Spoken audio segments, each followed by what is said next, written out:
Okay mga chong, nakapagkabit na tayo ng bullet na signal light dito sa rear o sa likod. So ngayon naman dito tayo magkakabit sa harapan. Ito, papalitan natin yung stock signal light natin dito sa harap. So ito yung signal light natin, ayan, bagong bago yan. Kasama rin na ito yung kinabit natin sa dito, ayan. Magkakasama yan, in order natin. Tapos to bracket, in order din natin to, gagamitin natin to. So tara, simulan natin.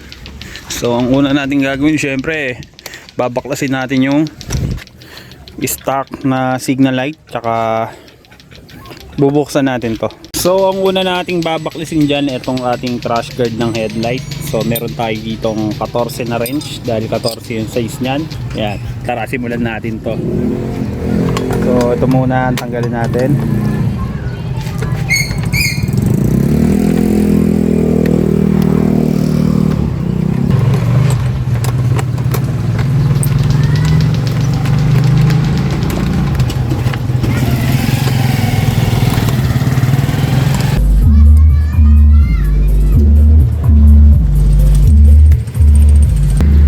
Tanggalin natin yung kabila. Ito kahit hindi na natin tanggalin, ibaba na lang natin. Ayan.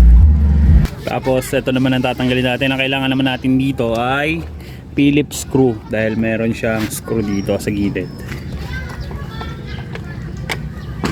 Ito lang yan, sa gilid lang. Ayan, tinanggal natin. Ayan, ayun yung tatanggalin niya sa gilid.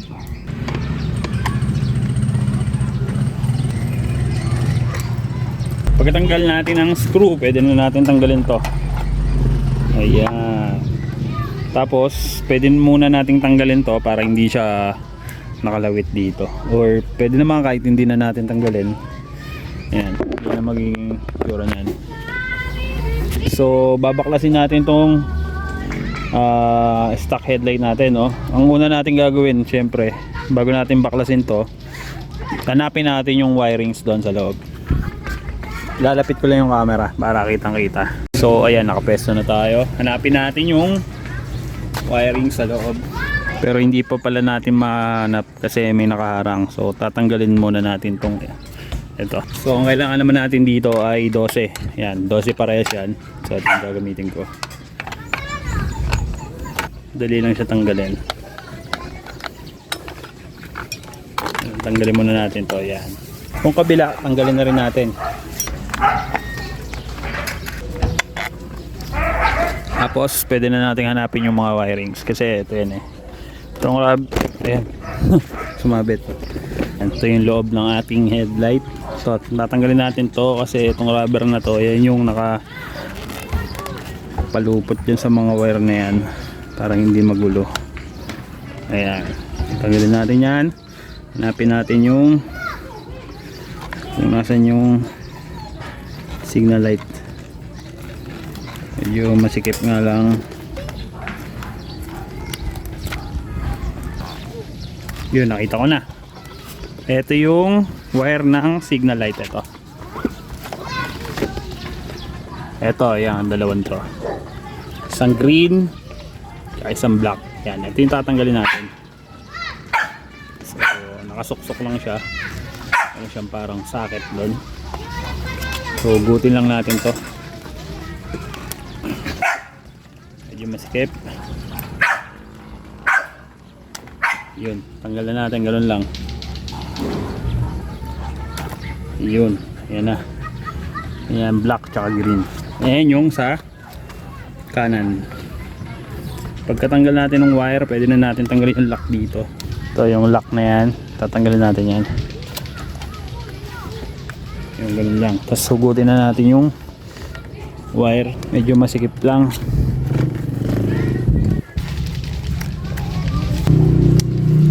Yun, hugot na natin. Pwede na natin itong tanggalin. Yan, ganun lang. Hugutin lang natin. So yun, natanggalan natin yung sa kanan. Yan. So tanggalin naman natin yung sa kabila. Ganun lang din gagawin natin. Sa kabila naman tayo. Ganun lang din, hanapin natin yung brown tsaka itim. ay iba pala dito sa kabila. Tingnan natin. Oo nga, brown dito, brown yung kaliwa. So, nakita ko na agad. Ayun, tanggalan natin. So, ito yung sa signal ng kaliwa.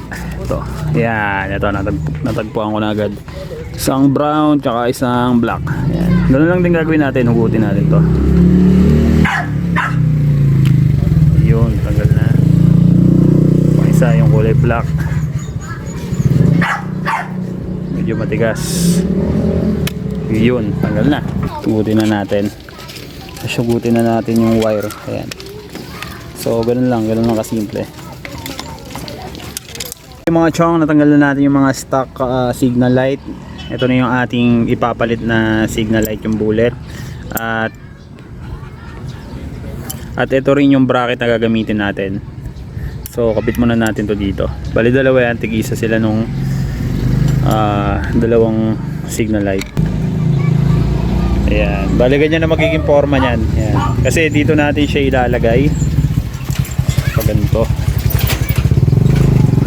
Sok-sok natin tong wire dito. Ayan, bali ganyan na magiging forma niyan. Ayan. Dito natin papakapitin tong malaking butas dito. Kasi wala tayong pagsasalpakan na ito dito eh. Ang laki rin ng butas na itong pinagtanggalan natin, kaya kailangan talaga natin ng bracket. Or pwede naman pabutasan natin ng bago, pero syempre hassle din yun at matrabaho. Wala rin tayong grinder, kaya ganito na lang ang discarding ginawa ko dyan. Ayan, pag ganyan. Ayan, ganyan ang magiging forma nyan. So ito yung kaliwa nating signal light. Ganun din ang gagawin natin. Ayan, sulpak natin to dito. Ayan, ganun din ang magiging pwesto nyan. Etong auxiliary light ko, bala ko siya ilipat eh, pero dyan muna siya ngayon.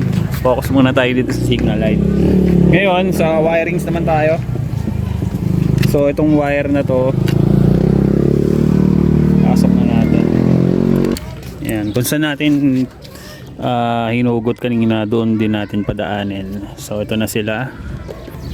So lapat lang natin dito, siguro sa ibabaw na lang siya para mas madali, no? Ganun lang. Etong itim, sa itim natin ikakabit.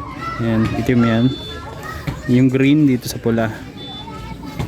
Suksok natin. Medyo maluwag to, kaya kailangan natin ng long nose para pang ipit. Iipitin natin yan kasi maluwag tong salpakan niya.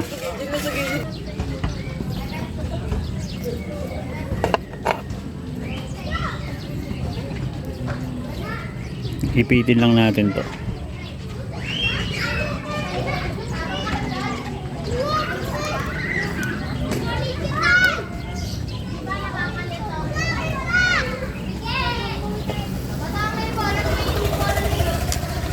Yan, medyo masikip na. Tapos balik natin yung cover. Ganon din dito sa kabila.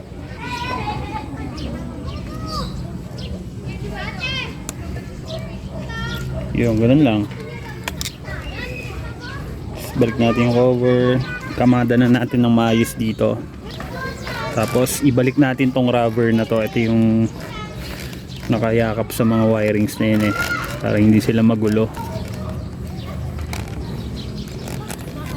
Yan, okay na tayo dito sa kabila. Nakabit na natin yung wire. Dito naman tayo sa kabila, sa kaliwa. Salpak na natin. Ganun din, no? Yung black sa black, yung pula doon sa brown. So sikipan muna natin to dahil maluwag yan.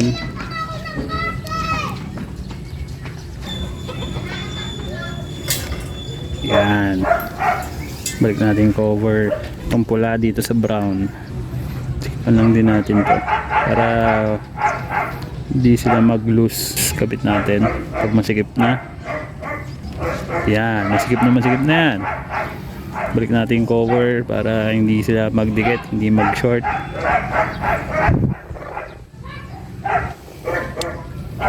Yan, ganun lang.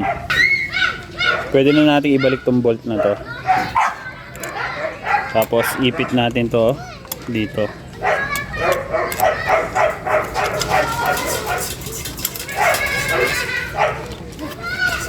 chong, bali nagkaroon ng berya, ngayon ko pala siya makikakabit kasi alanganin ano, pero ngayon okay na. Pinag-aralan ko, rumble ko kung paano ko siya may ilalagay.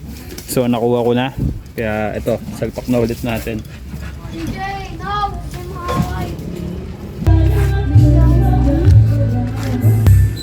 So ginawa ko ng, buti naisip ko, ito na lang yung ginawa nating washer, no? Siya yung magsisilbing washer kasi malaki yung butas na itong bracket na ginamit natin, kaya lulusot tong ulo ng bolt, kaya gumamit tayo na itong ito na yung ginamit nating washer, no? Ayun, naisip ko lang, ayun, pwede pala. So yun, tara.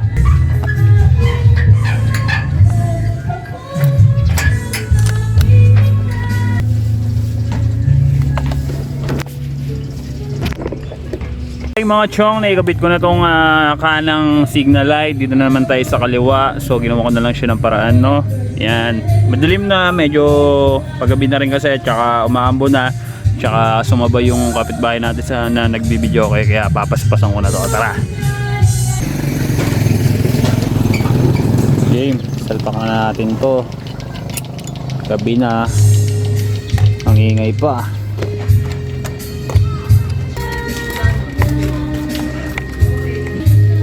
Na natin to para matapos tayo. Ang ingay.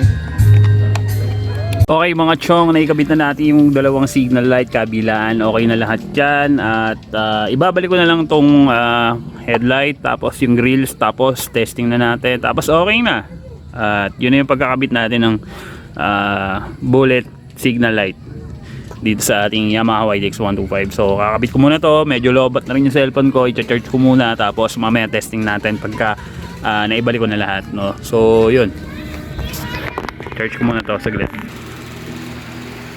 Kamusta mga chong? Present time tayo ngayon kasi 5 months ago na yung video na yon, hindi ko pa natatapos, ano? Ganun ako katagal gumawa ng video. Bale, tara, samahan nyo ako. Check natin yung ginawa kong signal light para may upload ko na yung video matapos ko na. Let's go!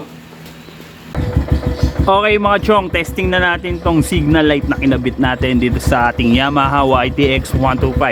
Tara! So testing muna natin yung kanan. Ayan, testing natin ngayon yung kanan. Alright, diba? Nagana. Kaliwa naman. Kaliwa na yan. So bala ko magkabit ng hazard, pero sa ibang video na yun. Focus muna tayo sa pag-testing na ito para may upload ko na yung video. Kanan ulit. Dalawa. So ayan yung signal light natin mga chong. Okay, sakto bagong linis yung headlight natin eh. Bali nilinis ko tong motor natin kahapon, kaya medyo mukhang malinis tong headlight. Okay, so hanggang dito lang tong video na to mga chong. Peace, rock and roll. Kita-kits tayo next video.